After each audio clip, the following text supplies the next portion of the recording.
दोस्तों, आपने कई बार न्यूज़ में, सोशल मीडिया में या अपने दोस्तों से पनामा पेपर्स के बारे में सुना होगा। तो आखिर पनामा पेपर्स है क्या, जानेंगे इस वीडियो में। पनामा पेपर्स वो डॉक्यूमेंट्स हैं जिसमें अंतर्राष्ट्रीय रूप से किए गए भ्रष्टाचार का उल्लेख है। ये डॉक्यूमेंट्स पनामा, जो कि नॉर्थ और साउथ अमेरिका को लैंड रूट से जोड़ने वाला देश है, उसकी एक कानूनी कंपनी मोसेक फोंसेका के सर्वर को 2013 में हैक करके निकाला गया था।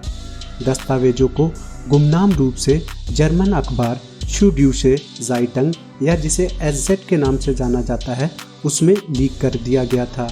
फाइलों ने 2,14,000 टैक्स हेवन के एक नेटवर्क को उजागर किया, जिसमें अमीर लोग, सार्वजनिक अधिकारी और 200 देशों की संस्थाएं शामिल थी।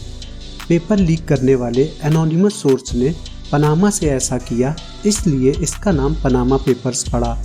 अधिकांश दस्तावेजों में कोई अवैध कार्य नहीं दिखाया गया था, लेकिन मोसेक फोंसेका द्वारा स्थापित कुछ फर्जी कंपनी का उपयोग धोखाधड़ी, टैक्स की चोरी या अंतर्राष्ट्रीय प्रतिबंधों से बचने के लिए किया गया था। मोसेक फोंसेका पनामा देश की एक लॉ कंपनी है जो पैसे को मैनेज करने का काम करती है। यदि आपके पास बहुत सा पैसा है और आप उसे सुरक्षित रूप से ठिकाने लगाना चाहते हैं, तो यह आपकी मदद करती है। यह आपके नाम से फर्जी कंपनी खोलती है और कागज़ों का हिसाब रखती है। इस कंपनी द्वारा दुनिया भर में किए जा रहे कारोबार पर ही पनामा देश की अर्थव्यवस्था भी निर्भर करती है। यह कंपनी करीब 42 देशों में एक्टिव है, जिसमें कम से कम 600 लोगों का स्टाफ है।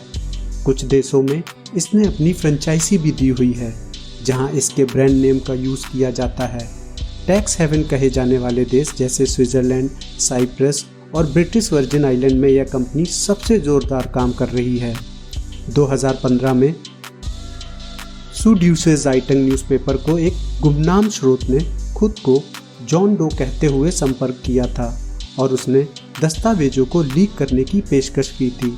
डेटा की कुल मात्रा लगभग 2.76 टेराबाइट्स थी, जो इसे इतिहास का सबसे बड़ा डेटा लीक बनाता है। और इसमें 1977 से जब ये कंपनी स्टार्ट हुई थी, तब से लेकर दिसंबर 2015 तक की सारी इन्फॉर्मेशन थी, जिसमें ईमेल, क्लाइंट रिकॉर्ड्स और बैंक अकाउंट्स की जानकारी शामिल थी।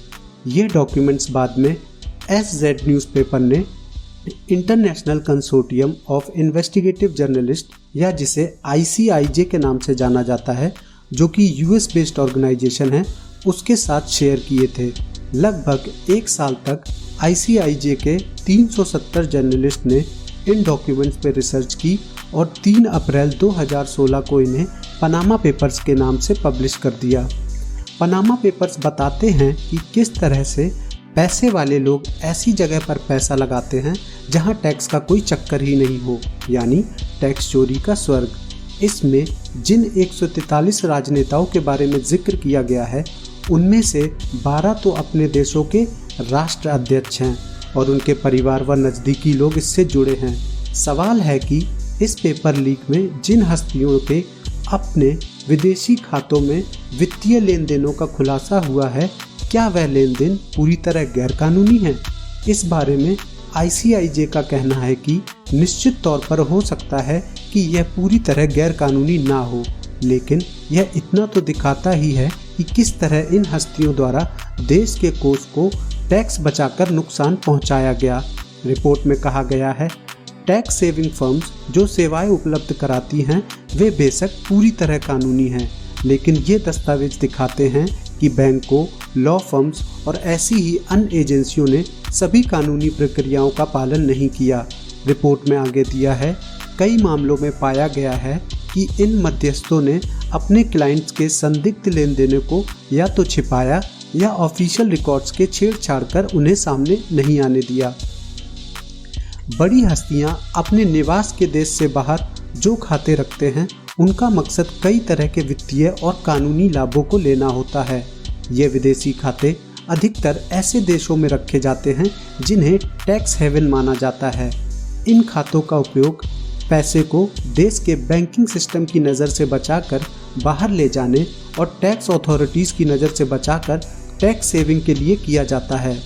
पैसा जमा करने के लिए सबसे सुरक्षित देश स्विट्जरलैंड व हांगकांग माने जाते हैं। इसके बाद पनामा का नंबर आता है।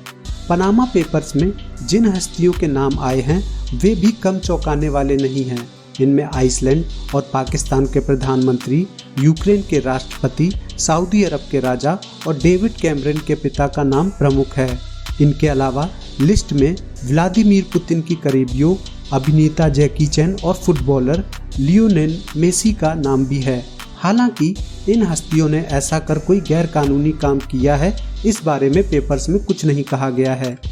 भारत की बात करें तो इसमें 300 हस्तियों के नाम शामिल थे, जिसमें बॉलीवुड स्टार अमिताभ बच्चन, उनकी बहू ऐश्वर्या का भी नाम था। बाकी नामों में अभिनेता अजय देवगन और भगोड़े उद्योगपति विजय माल्या और कुख्यात अपराधी इकबाल मिर्ची का भी नाम था। यही नहीं, इसमें भारत के पूर्व सॉलिसिटर जनरल और वरिष्ठ वकील हरीश साल्वे का भी नाम था। इनके अलावा डीएलएफ के पूर्व सीईओ कुशल पाल सिंह, इंडिया बुल्स के समीर गहलोत और लोक सत्ता पार्टी के दिल्ली ब्रांच के पूर्व प्रमुख अनुराग केजरीवाल का भी नाम शामिल है। इस खुलासे के बाद पुलिस और टैक्स अथॉरिटीज ने जांच शुरू कर दी थी और उनके रडार पर HSBC, UBS, ड्यूश बैंक जैसे अंतर्राष्ट्रीय बैंक हैं। इन बैंकों का कहना है कि वे जांच एजेंसियों का पूरी तरह सहयोग करेंगे। पनामा स्थित लॉ फर्म मोसेक फोंसेका के को-फाउंडर रेमन फोंसेका ने स्पष्ट किया है कि ये दस्तावेज पूरी तरह सही हैं और हैकर्स ने गैर कानूनी तरीके से इन्हें हैक किया है।